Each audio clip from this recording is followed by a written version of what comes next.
இருக்கின்ற தோழர்களுக்கும் விவசாய தேவர்களுக்கும் வணக்கம்.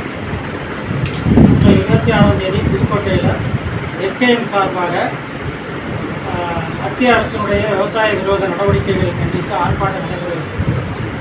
அந்த ஆர்ப்பாட்டத்திற்கு இந்த பகுதியில் இருக்கக்கூடிய விவசாயிகளை திரட்டுவதற்காக இன்றைக்கு நாவலியில் அதற்கான ஆயத்த கூட்டத்தை இன்றைக்கு நம்ம நடத்திக்கிட்டு இருக்கோம்.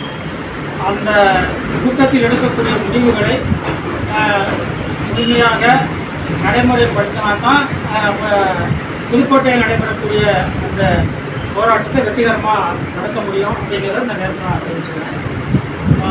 தொழில்கள் நிறைய பேர் பேசும்போது சொன்னால காவிரி இந்த உபரி தண்ணீர் வந்து வெள்ளாட்டுக்கு தெற்கு பகுதியில் கொண்டு போயிருக்காரு. அதுக்கான ஒரு போராட்டத்தை சில விவசாயிகள் நடத்திக்கிட்டே இருக்கிறாங்க.